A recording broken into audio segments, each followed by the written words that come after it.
masyhur.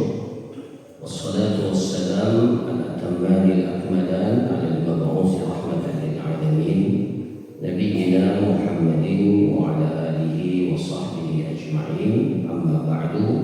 Assalamualaikum warahmatullahi wabarakatuh.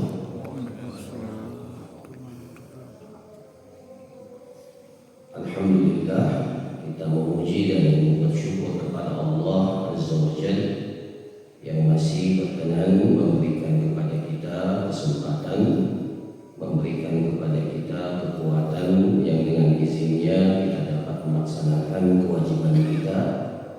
Salat subuh yang alhamdulillah kita dapat laksanakan secara berjamaah. Salawat dan salam kita kirimkan kepada baginda Rasulullah SAW. Mudah-mudahan kita semua diistiqomahkan oleh Allah untuk selalu berada di atas tuntunan, petunjuk, ajaran yang diwariskan oleh Nabi kita Nabi Muhammad SAW. Para jemaah sekalian yang dirahmati oleh Allah, pada pertemuan yang lalu kita telah membahas rukun dan syarat sahnya ibadah puasa. Maka pada pertemuan kita pada subuh hari ini kita akan menjelaskan secara singkat apa saja yang menjadi pembatal puasa. Karena puasa itu didefinisikan oleh para ulama kita, puasa itu adalah al-imsaku 'anil mufattirati ma'an niyati min tulu'il fajri ats-tsani ila ghurubish syams. Jadi puasa itu dikatakan puasa kalau mencakup 3 hal. Mencakup 3 hal. Pertama, al-imsaku 'anil mufattirat. Kita menahan diri kita untuk tidak terjatuh pada hal-hal yang membatalkan. Jadi ada namanya al-mufattirat. Yang kedua, ma'an niyah, harus disertai dengan niat. Ada orang yang tidak makan, tidak minum mulai dari pagi sampai malam, bahkan ada yang lebih. Ada metode diet itu intermittent fasting. Itu ada yang 18 jam, ada yang bahkan sampai 24 jam. Tapi kalau dia cuma niatnya untuk menurunkan berat badan, menyehatkan tubuh, itu tidak terhitung sebagai puasa. Dia tidak mendapatkan pahala puasa dari apa yang dia lakukan, meskipun dia meninggalkan hal-hal yang membatalkan puasa. Jadi itu yang kedua, disertai dengan niat, ma'an niyah. Yang membedakan para jemaah sekalian antara puasa wajib dan puasa sunnah itu, kalau puasa wajib maka niatnya itu harus dimulai sejak malam. Rasulullah SAW bersabda, la siyama man lam yubayyitis siyama minal lail. Tidak ada puasa bagi orang yang tidak mentabyid. Mentabyid itu adalah meniatkan sejak malam. La siyama liman lam yubayyitis siyama minal lail. Jadi setiap malam kita memang diperintahkan untuk meniatkan untuk berpuasa keesokan harinya. Itu kalau puasa wajib. Dan tidak mengapa, para ulama kita mengatakan tidak mengapa kalau untuk Ramadan sejak malam pertama Ramadan, malam pertama kita sudah berniat untuk 1 bulan menjalankan puasa itu. Jadi tadi dikatakan puasa itu nanti dikatakan puasa kalau dia menahan dirinya dari hal-hal yang membatalkan puasa. Sebenarnya para ulama kita ketika menjelaskan pembatal puasa, mereka mengatakan ada 2 hal yang perlu kita perhatikan. Pertama, pembatal puasa itu sendiri. Itu yang disebutkan dalam kitab-kitab fikih. Yang kedua, pembatal pahala puasa. Jadi ada 2 itu. Jadi puasanya sah. Menurut para ulama sah puasanya, tapi bisa saja pahala dia tidak dapatkan. Nah, ini tidak, meskipun tidak dijelaskan secara detail dalam kitab-kitab fikih, tapi diingatkan. Ya, umpamanya apa? Dia puasa tapi tidak sholat wajib. Puasa tapi tidak. Ada orang para jamaah sekalian, dia puasa, kuat puasa, tapi tidak sholat wajib. Nah, ini bahaya. Ya. Bisa saja puasanya itu tidak mendapatkan apa-apa. Ya. Puasa tapi suka berdusta, puasa suka menggunjing, puasa. Ya, jadi hal-hal yang seperti ini itu meskipun puasanya sah, makanya Rasulullah SAW, "Man lam yada' qawla az-zuri wal 'amala bihi falaysa lillahi hajah fi an yada'a ta'amahu wa syarabahu." Barang siapa yang tidak meninggalkan perkataan dusta, qawla az-zur wal 'amala bihi, beramal dengan kedustaan, falaysa lillahi hajah, maka Allah tidak punya kepentingan meskipun orang itu meninggalkan makannya, meninggalkan minumnya. Ya. Jadi ada yang membatalkan amalan pahala puasa kita ini. Jadi meskipun dalam pandangan kita sah, tidak ada qada, tidak perlu qada, tidak perlu ganti, tapi bisa saja pahala puasanya itu ya, dia tidak dapatkan atau berkurang. Nah, para jamaah sekalian, adapun pembatal-pembatal puasa yang secara otomatis membatalkan puasa, dalam kitab saya ini, ya ini kitab Fiqhul Muyassar, ya ini ada disebutkan 6. Ya, saya sebutkan secara singkat. Yang pertama, al-aqlu aw syurbu 'amdan, makan atau minum dengan sengaja. Al-aqlu aw syurbu 'amdan, makan atau minum dengan sengaja. Kenapa? Ya, karena puasa itu pada hakikatnya meninggalkan makan dan minum. Dalam hadis qudsi dikatakan, taraka, orang yang berpuasa itu taraka ta'amahu wa syarabahu wa syahwatahu min ajli. Orang yang berpuasa itu meninggalkan makan, minumnya dan syahwatnya semata-mata karena aku. Dalam Al-Quran Allah Subhanahu wa ta'ala berfirman, wa kulu washrabu hatta yatabayyana lakumul khaytul abyad minal khaytil aswadi minal fajr thumma atimmus siyama ila al-lail. Makan minumlah sampai masuk tanda masuknya waktu subuh, makan minum. Ya. Kemudian setelah itu sempurnakan puasamu itu sampai masuk waktu malam. Nah, ini para jamaah sekalian yang dirahmati oleh Allah. Jadi yang pertama makan atau minum. Tapi kalau lupa hari pertama sudah terbiasa makan, ya, hari pertama atau ya, terlupa dia puasa, batal nggak puasanya? Tidak batal kalau terlupa. Dalam hadis Rasulullah SAW, "Man nasiya wa huwa sha'im fa akala aw syarib falyutimma shawmahu fa innama at'amahu Allah wa saqah." Barang siapa yang lupa wa huwa sha'im, sementara dia berpuasa, fa'akala aw syarib, dia makan atau dia minum, baru setelah itu dia tersadar, maka kata Rasulullah SAW, falyutimma shawmahu, tidak perlu dia batalkan puasanya, dia sempurnakan. Cuma yang membedakan, kalau pembatal lainnya itu cukup mengganti puasa, ya. Pertama dia harus bertobat tentunya, karena melakukan hal yang membatalkan puasanya dengan sengaja, maka dia harus bertobat, beristighfar kepada Allah Subhanahu wa ta'ala. Kemudian kewajibannya adalah mengganti puasanya. Tapi orang yang melakukan hubungan suami istri di siang hari bulan Ramadan, selain bertobat, selain mengqadha, dia wajib untuk membayar kafarah. Kafarahnya apa? Kafarah itu tebusan atas pelanggaran yang dia lakukan. Kafarahnya apa?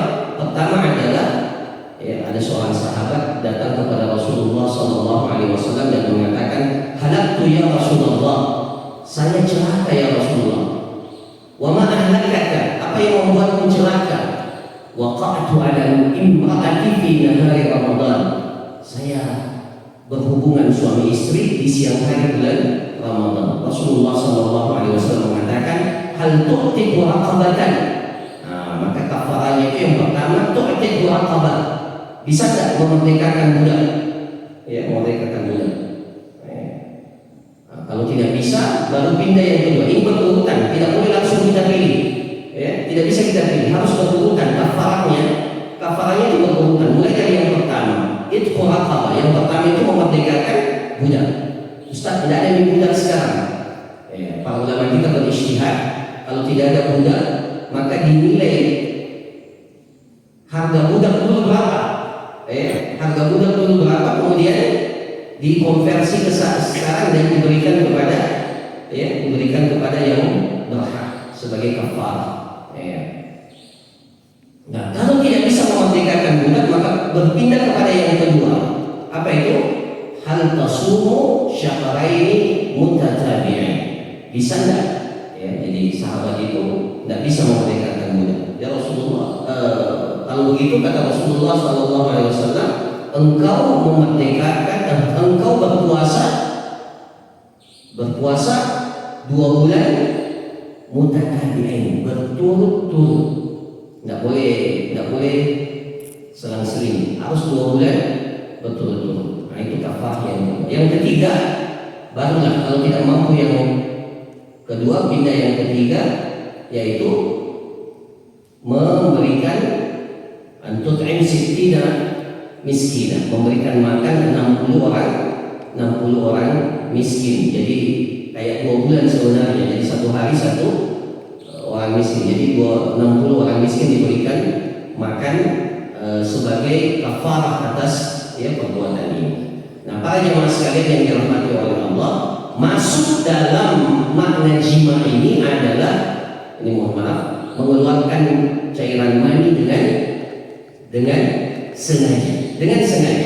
Ya, kalau mimpi dan itu tidak membatalkan puasa. Tapi kalau dia mengeluarkan cairan ini dengan sengaja, maka ini masuk dalam kategori pembatal puasa meskipun tidak perlu bayar kafarah. Ya, tapi dia masuk dalam kategori pembatal puasa. Yang ketiga para jamaah sekalian, di antara hal yang membatalkan puasa itu adalah muntah dengan at-taqayyu 'amdan, muntah dengan sengaja. Bagaimana muntah dengan sengaja?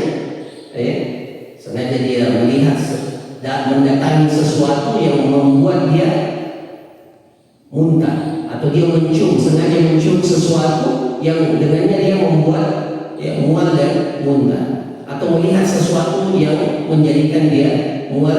Nah, jadi sengaja muntah, atau dia masukkan jarinya supaya muntah. Nah, maka ini masuk dalam kategori membatalkan puasa. Ya, tapi kalau tidak sengaja, maka ini tidak membatalkan. Dalam hadis Rasulullah SAW adalah donor darah. Jadi kalau mendonor sebaiknya jangan di siang hari di bulan Ramadan, kecuali tentunya untuk kondisi-kondisi tertentu. Kemudian yang kelima, yaitu keluarnya darah haid dan darah nifas. Ini khususnya bagi wanita. Jadi ketika keluar darah haid dan darah nifas itu otomatis puasanya menjadi batal. Nah, cuma ini perlu diperhatikan, bagi yang tidak puasa, tidak pantas dia menampakkan tidak puasanya itu di hadapan orang yang berpuasa. Apalagi sampai diposting di status media sosial. Nah, ini sangat tidak pantas, ya. Jadi meskipun kita musafir tidak puasa, jangan menampakkan, karena Ramadan itu punya kehormatan, punya kemuliaan, Makanya kita dukung pemerintah kita. Kalau bulan puasa itu semua rumah makan itu harusnya ditutup. Nanti kan buka, bisa ada waktunya, dan bisa sampai malam sebenarnya tidak ada masalah. Bahkan sebagian kita tahu sampai sekarang. Nah, para jamaah sekalian, itu yang kelima. Kemudian yang keenam itu berniat untuk batalkan puasa. Jadi berniat untuk batalkan puasa otomatis membatalkan puasa. Innamal a'malu binniyat. Jadi kalau kita tidak makan, tidak minum, tapi kita niat batal puasa, maka dia menjadi menjadi batal. Jadi hati-hati juga dengan niat kita. Kemudian yang terakhir, ya, oh ternyata ada 7 ya. Yang terakhir adalah murtad, riddah. Nah, ini juga termasuk di antara hal yang membatalkan puasa. Lain asyrakta la yahbatanna 'amaluk. Kalau engkau syirik, ya, syirik, maka pada hakikatnya amalan-amalanmu itu menjadi batal. Nah, ini pembatal puasa yang semaksimal mungkin, ya, perlu atau wajib, ya, kita hindari selama kita melaksanakan ibadah puasa. Ini berlaku secara umum, baik pada puasa wajib ataupun pada puasa sunnah, dengan perbedaan yang kita sebutkan tadi pada niat dan kebolehan untuk membatalkan puasa pada puasa sunnah. Saya kira demikian para jamaah sekalian apa yang dapat disampaikan. Mudah-mudahan bermanfaat, dan insya Allah masih ada satu kali lagi. Masih ada satu kali. Mudah-mudahan insya Allah kita akan jelaskan amalan-amalan yang disunnahkan ketika kita berpuasa dan ketika kita di bulan Ramadan. Ya, jadi ada amalan yang disunnahkan untuk kita lakukan pada saat kita berpuasa, sekaligus amalan-amalan yang disunnahkan pada saat kita berada di bulan Ramadan. Saya kira demikian para jamaah sekalian apa yang dapat disampaikan, mudah-mudahan bermanfaat. Sebelum kita tutup, ya, kalau ada pertanyaan, 1 atau 2 pertanyaan, kita persilakan. Berlaku dua orang itu apa? Nah, ini yang saya baca ini para jamaah sekalian.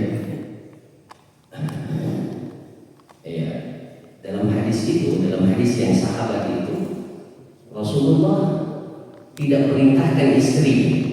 Nah, ya, tidak perintahkan istrinya. Jadi ketika Rasulullah, sahabat itu yang datang, ya Rasulullah, saya binasa. Kenapa? Saya bunuh.